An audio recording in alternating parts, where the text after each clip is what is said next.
This is lesson 10.1, permutations. So to start, I want to think about how could you rearrange the letters A, B, and C in every possible way. This is what permutations are about. There are different ways of arranging things. So if we want to rearrange the letters A, B, and C in every possible way, how many arrangements are there? So let's see. We could do A, B, C. We could have A, B first, but then switch the C and B. We could have B first, and then AC. We could have B first and then CA. You could have C first, AB, C first, BA, and that's all. So there are 6 arrangements, right? So 6 arrangements.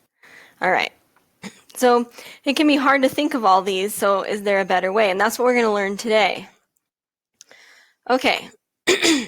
So a sample space is a visual representation of set of all possible outcomes. So what we just did in the warm-up was making a sample set. We write sample spaces like sets using curly braces. So in the warm-up, you'd put those little curly braces around it when you write it. We can also represent sample spaces with tree diagrams, which we'll learn how to do. You can do Venn diagrams, tables, etc. So each member of the sample space is called an element, and the set of successes is called a subset. So successes is like when you ask a question, like if you tossed a coin 5 times and you're looking for heads, then heads would be what you call your successes. You'd count up how many successes or heads you have, right? All right. So permutations is what we've been doing. When you calculate the number of permutations, you multiply the number of choices possible for each position. This is called the counting principle. So in our example that we did on the warm-up, we were doing arranging the letters A, B, and C. So the way that you do this is you say how many letters were possible, right? So A, B, C, you're picking 3 letters in a row. So you have A, B, and C, all 3 to choose from for your first number, or your first letter, sorry. And then let's say you picked A. Now you have only B and C to choose from, so you have 2 letters left to choose from. And then after you've chosen another letter, let's say you chose B, now you only have C, you only have 1 to choose from. So when you're making any combination, you have all 3 to choose from, then you have 2 letters left to choose from, and then you have 1 letter left to choose from. 3 times 2 times 1 is 6, and that was the number of combinations that we saw. Okay, so there's actually 2 kinds of things that happen in probability. There's permutations, which we're doing today, and combinations, which we'll learn about next time. So in a permutation, the order matters, right? Like in our letters A, B, C, it's a different arrangement than B, A, C. Okay, so the order matters. The order of the letters make a difference. In combinations, which we'll learn next time, order doesn't matter. Combinations, it could be like a recipe, right? Like in a lot of recipes, you're doing like a soup. It doesn't really matter what order you throw in the ingredients, you get the same soup no matter what, right? So order doesn't matter. If you're making a milkshake and you throw in chocolate ice cream, strawberries, and milk, it's the same milkshake as if you put in milk, strawberries, and chocolate ice cream, right? The order doesn't matter. It's the same shake. All right. So some examples where order matters, like the rearranging of letters, like we just said. You could do things like if you were picking baseball team, right? And you had to pick who's starting and who's on first base and who's on the outfield, right? That's a different combination than if you chose the same person to be outfield and different people to be the other 2, right? So order matters. All right, so let's draw a tree diagram. Let's learn about a tree diagram. So a tree diagram is a way to represent the sample space, and it's helpful because then it makes sure that you don't accidentally miss any combinations or permutations depending on what you're doing, right? So in our warm-up when we did A, B's, and C's, we just had to try to think about it and hopefully not miss any of the different permutations, right? So tree diagram helps make sure that you do it right without missing any. So flip a coin 4 times. So when you flip a coin, there's 2 possible outcomes, right? There's heads or tails. When you make a tree diagram, make a big space because you're going to be putting stuff down below. All right, so when you do a tree diagram, you make branches for the possible outcomes. We're going to do 4 times, so we're going to have 4 sets of branches. All right, so the first flip, you can get either heads or tails. Then on the second flip, if you got heads the second time, you could get either heads or tails. If you got tails the first time, you could get either heads or tails on the second flip. So now third flip.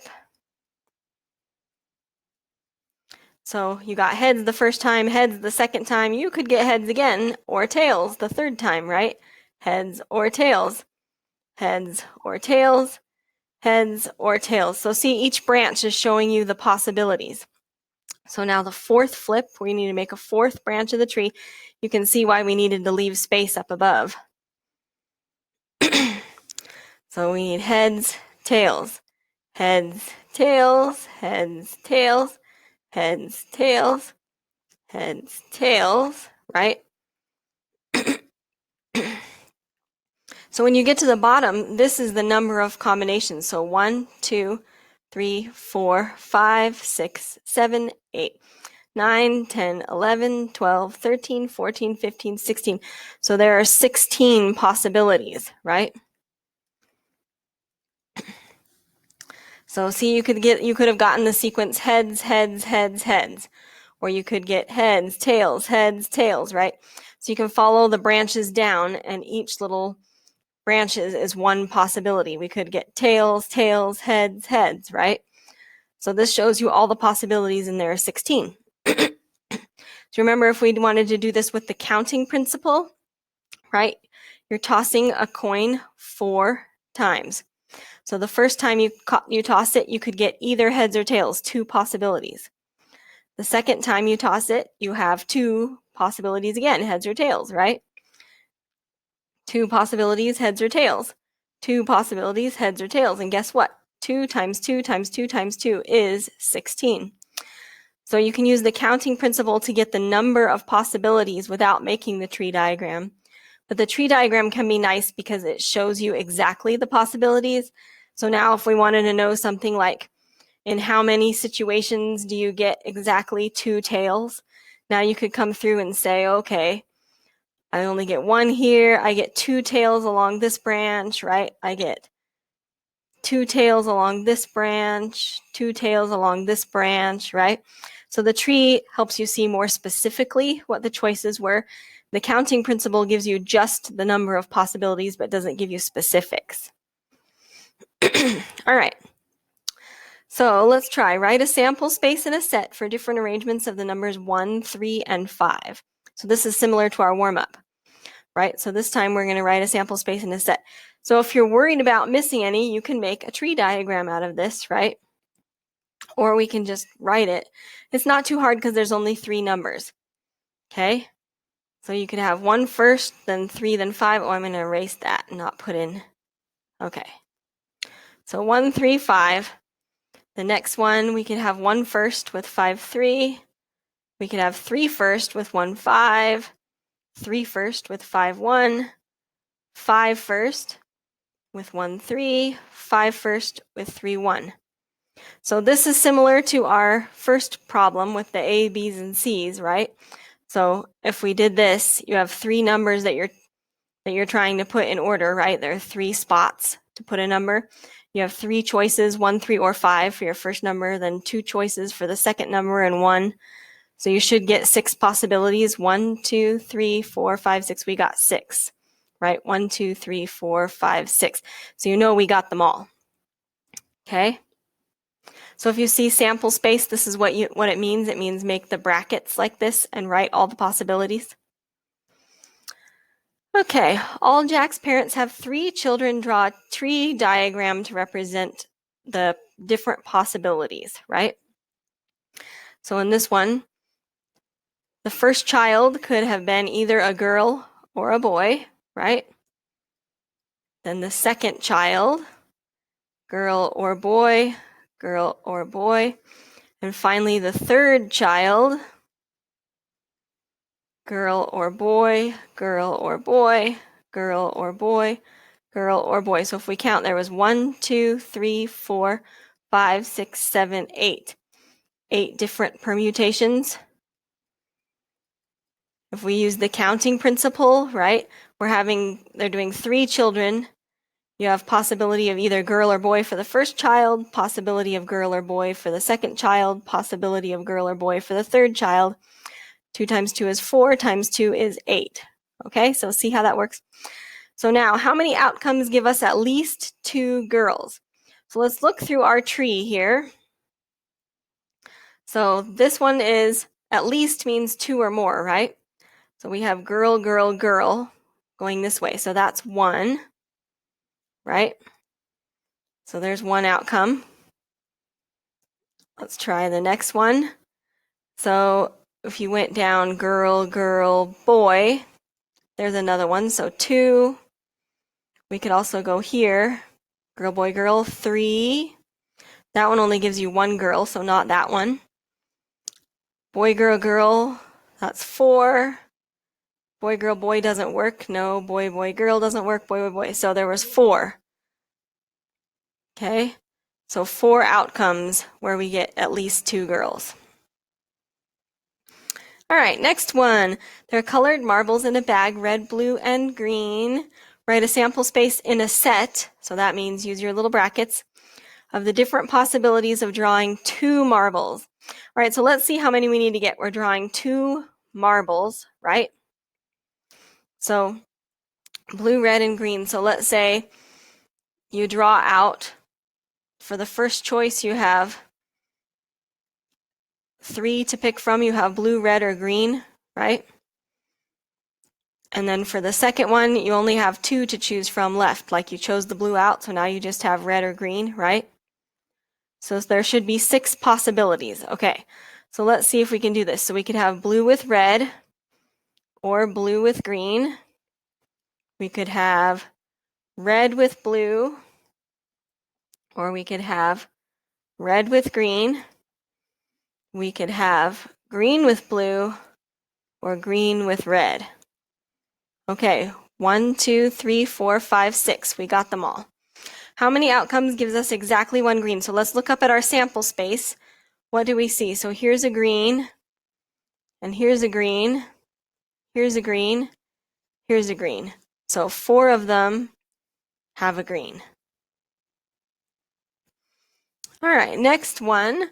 On a 5-question multiple choice quiz, how many different quizzes could be turned in if there are 4 options? All right, so what you have is 5 questions, and there are 4 options each, right? So you could choose A, B, C, or D for the first question. You could choose A, B, C, or D for the second question, and so on. So each question has 4, right? So this is 4 times 4 times 4 times 4 times 4. It's 4 to the 5th power, in other words. All right, so if I put this in my calculator, I'm going to type in 4 to the 5th power, and I get 1,024 possible permutations. Okay. All right, on a 4-question multiple choice quiz, how many different quizzes could be turned in if there are 4 options and you don't repeat any of the answers? So how is this different? So this time we have 4 questions, but we're not going to repeat the answers. So in other words, the first question we have A, B, C, or D to choose from. But then the next question, you're not going to repeat. So whatever you picked, let's say you picked A, now you only have B, C, and D to choose from, right? Now you've already used 2 of the answers, so you only have 2 left to choose from, and then you only have 1 left. 4 times 3 times 2 times 1. So this actually has a name in math. If you take a number and multiply it by the one before it and the one before it all the way down to 1, it's called factorial. And we write it with an exclamation mark like that. 4 factorial is how we write this. I'll write it out for you. 4 factorial. Okay, so 4 times 3 times 2 times 1, if we calculate that on the calculator, it's 24. Okay, so next one, we have 12 pictures we want to hang up, but we only have room on the wall for 7. How many arrangements can you have of 7 pictures? So 7 pictures. And we have 12 pictures, so it's going to be 12, and then you've already used one picture, so you've got 11 pictures left. Now you've used 2 of them, so you have 10, and so on.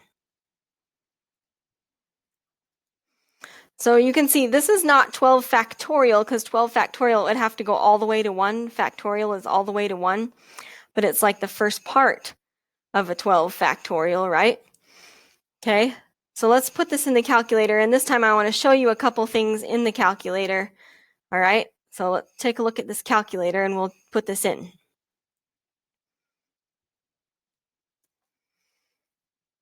All right, so I'm going to type in here 12 times 11 times 10. Whoops, not 11 again. 10, sorry. Times 9 times 8 times 7 times 6. All right, so we get 3,991,680, right? So that's how many different combinations you can have. Now, check this out. If we go here in the functions button, you'll see 3, NPR, NCR, and here's the factorial. NPR is for permutations that we've been doing. So we're going to say we have 12 pictures and we want to permutate them across 7 spaces. And look, here's our same answer.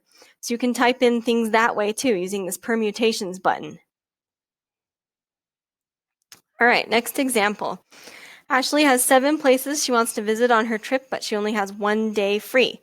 If she can visit 1 place in the morning, 1 in the afternoon, and 1 in the evening, how many different ways can she plan her trip?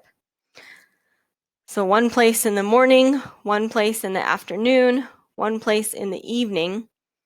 So she's got 7 places to choose from. Then she's gone to 1 already, so she has 6 left. She's gone to 1 already. She has 5 left. So you could type 7 times 6 times 5 in your calculator. And the other way is, right, you could use the NPR, 7 places, and she has to choose 3, right? So either one will give you the same answer, okay? So you want make sure that you go on your calculator and find those in the functions button, right? So 210 ways, okay?